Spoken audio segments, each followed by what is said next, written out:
আপনার দরজায় যখন পৌঁছে গেছে, মুর্শিদাবাদ থেকে নদিয়ায় ঢুকতে বেশি সময় লাগবে না। তাই নদিয়াকে বাঁচানোর জন্য, কৃষ্ণনগর শহরের আভিজাত্যকে রক্ষা করবার জন্য, এই কৃষ্ণনগরে যে সম্পদ ব্রিটিশ লুট করে নিয়ে গেছে, তারপরেও এখানকার মানুষ মাথা উঁচু করে বেঁচে আছে, কারোর সামনে ভিক্ষাপত্র হাতে নিয়ে নেই। তাই যারা মনে করেন 1200 টাকায় মানুষের সত্তা কিনে নেবেন, তারা মুখের সঙ্গে বাস করছে। এগুলো মহিলাদের অপমান করা হচ্ছে ঘুরিয়ে। বলছেন যতই করো 1200 টাকার ওই নাকি কি লক্ষ্মীর ভান্ডার নিয়ে সবাই ভোট ঘুরিয়ে দেবেন। আরে তা যদি হতো তাহলে এত লুটের পর বিজেপি 11,000 পঞ্চায়েতের আসনে নির্বাচনে প্রতিদ্বন্দ্বিতা করে জিতে আসতে পারে। আজকে একটার পর একটা ভিডিওকে দিয়ে বুথ লুট করিয়েছে, কিন্তু তারপরেও দেখুন কৃষ্ণনগরের মাটিতে আমাদের অস্তিত্ব আছে। আমরা কৃষ্ণনগরে ছিলাম, নদিয়ায় ছিলাম, আমরা রানাঘাটে ছিলাম, আমরা করিমপুরে ছিলাম, আমরা চাকদায় ছিলাম, আমরা চাপড়ায় ছিলাম, আমরা ছিলাম, আমরা আছি, আমরা থাকবো। আমরা তেহট্টে ছিলাম, আমরা নাকাশি পাড়ায় ছিলাম, আমরা পলাশি পাড়ায় ছিলাম। আমরা আমাদের থেকে কাউকে তুলে ধরে রাখতে পারবো না। আমাদের বহু মানুষ এখানে জীবন ত্যাগ করেছেন, নিজের জীবন সর্বস্ব দিয়ে দিয়েছেন, নিজের জীবনের অন্তিম লগ্ন পর্যন্ত এসেছেন। এই যে মন্টু ঘোষকে দেখেছেন মঞ্চের উপরে বসে আছেন, এই মানুষটা সারা জীবন কিছু পায়নি। এই চেহারাই বলে দিয়েছে যে অন্যান্য রাজনৈতিক কর্মীর সঙ্গে বিজেপির পার্থক্য কোথায়। কিন্তু বিজেপি বিজেপি কর্মী কোনোদিন মাথা নামায়নি, কোনোদিন মাথা নামাবে না। আর এই লড়াই বাঁচার লড়াই। বাংলা বাঁচতে চায়, বাংলা পরিত্রাণ চায়, বাংলা মুক্তি চায়, বাংলা তৃণমূল কংগ্রেসের বিসর্জন চায়। আরে কালীঘাটের মা কালী তৃণমূল কংগ্রেসকে ছেড়ে দিয়েছে। রাত্রে স্বপ্ন দিয়ে বলেছে আমি পারবো না, এই এত লুটকে হজম করবার ক্ষমতা আমার নেই, আমি কত পাপ থেকে বাঁচাবো। আর তোমরা রেশনের ডাল চুরি করেছো, মিড ডে মিলের ডাল চুরি করেছো, আমি মাফ করে দিয়েছি।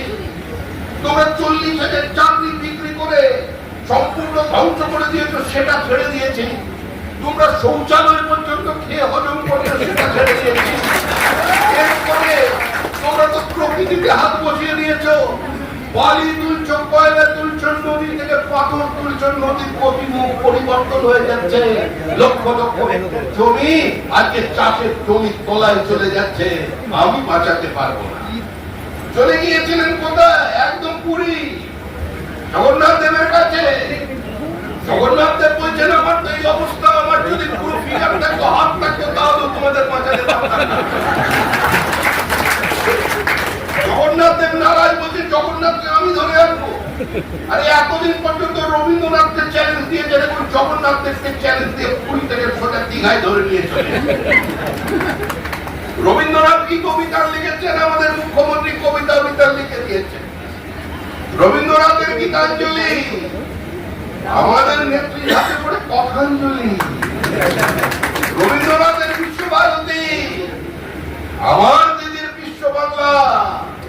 এতদিন পর্যন্ত মানুষকে চ্যালেঞ্জ করছিলেন, এবার সরাসরি দেবতাকে চ্যালেঞ্জ। এগিয়ে বাংলা।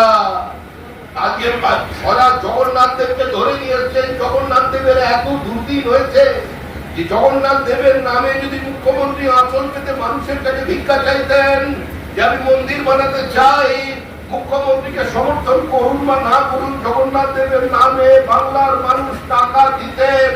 200 নয় 400 কোটি টাকা বাংলাদেশ বাংলায় উঠতে পারত। কিন্তু মানুষের কেউ করের টাকা নিয়ে একটা সরকার, তারা সেখানে তৈরি করলো কি? মন্দির তৈরি করলো। প্রথমে আইনের ফাঁক, জগন্নাথ দেব কালচারাল অ্যাসোসিয়েশন মন্দিরের উদ্ঘাটনের পরেই আসল রূপ বেরিয়ে এলো। বললেন এটাই জগন্নাথ ধাম। জগন্নাথের চমকে উঠলেন, বলে আজ পর্যন্ত মোগল সম্রাট দেখেছি, বাদশাহ দেখেছি, মোগলের রাজত্ব দেখেছি, সুলতান দেখেছি, ওরা আমার মন্দির ভেঙেছে, ওরা আমার মূর্তিকে টেনে নিয়ে গিয়ে বাগনান পর্যন্ত নিয়ে চলে গিয়েছিল।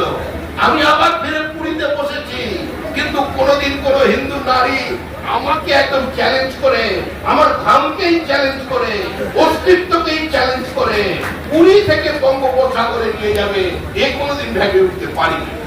তাই উনি শেষ পর্যন্ত অনেক চিন্তা ভাবনা করে জগন্নাথ দেব বলে গেছেন। জগন্নাথ দেব বলছেন, বিজেপি বারবার বলছে যে আমরা বিসর্জন দেবো গঙ্গায় বিসর্জন। এতদিন পর্যন্ত মুখ্যমন্ত্রী দেবী দুর্গার স্যালুট নিতেন, কি জন্য ওটা কার্নিভাল, উনি দাঁড়িয়ে থাকবেন দেবী দুর্গার সামনে দিয়ে হেঁটে যাবেন, মানে মনে হচ্ছে মহা স্যালুট দিতে দিতে যাচ্ছেন।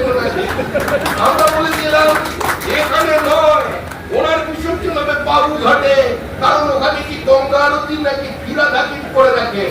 কোন ফিরাদ হাকিম? বাঙালি প্রেমী ফিরাদ হাকিম, বাংলার ফিরাদ হাকিম। বলছেন সেদিনের বেশি দেরি নেই, যেদিন 50% মানুষ উর্দুতে কথা বলবে। চিন্তা করে দেখুন, 50% মানুষ উর্দুতে কথা বলবে, মানে এটা বলছেন ফিরাদ হাকিম। উনি আবার ওখানে গঙ্গা জলে গঙ্গা পুজো করে দিচ্ছেন। একই অঙ্গে কত রূপ, এখন নামাজি হিন্দু, উনি দুর্গা পুজো করেন, উনি আবার দাওয়াতে ইসলামের কথা বলেন, উনি গঙ্গা পুজো শুরু করেছিলেন। আমরা ভেবেছিলাম তৃণমূলের বিসর্জন বাংলার মানুষ বাবুঘাটে করবে কলকাতায়, কিন্তু জগন্নাথ দেব পাল্টে দিয়েছে সমস্ত হিসাব। জগন্নাথ বলেছেন না, আমায় নিয়ে যখন টানাটানি হয়েছে আমিও ছাড়ছি না, আমি সাক্ষী থাকবো। পূর্ব মেদিনীপুর, দুর্জয় ঘাটি, মাতঙ্গিনীর দেশ, স্বাধীন তাম্রলিপ্ত সরকার, আমি এখানে অনেক মানুষকে গুলি খেতে দেখেছি। ব্রিটিশের বিরুদ্ধে সমান্তরাল ভাবে সশস্ত্র আন্দোলন এবং শান্তিপূর্ণ গান্ধীজির আন্দোলনকে চলে যেতে দেখেছি। তাই এই ঐতিহাসিক মাটিতে, এই বঙ্গোপসাগরে, এই দীঘার কিনারে এখানেই হবে বিসর্জন। আমি আছি, এই সরকার যাচ্ছে, এই সরকার চলে যাবে, তৃণমূল হারছে, তৃণমূল হারবে। মানুষ বাঁচতে চায়, মানুষ তাই বিজেপিকে চায়। মানুষ ঠিক করে দিয়েছে তৃণমূলকে হারাবে বিজেপি। প্রত্যেকটা নির্বাচনে সেই মত প্রতিফলিত হয়েছে। শুধু আপনি বুকে জোর করে বলুন, তৃণমূলের জন্য বোমার দরকার নেই, গুলির দরকার নেই, অস্ত্রের দরকার নেই, লাঠির দরকার নেই, শুধু না, একটা শব্দ তৃণমূল মানে না। তৃণমূল না, পঞ্চায়েতে না, সমিতিতে না, জেলা পরিষদের না, চায়ের দোকানের না, কলেজ ক্যাম্পাসের না, ইউনিভার্সিটিতে না, হসপিটালের না। No means no. তৃণমূল যাবে, তৃণমূলকে যেতে হবে, তৃণমূল চলে যাচ্ছে, কিন্তু তারপরও আবার বলছি এই বাংলাকে বাঁচাতে হবে।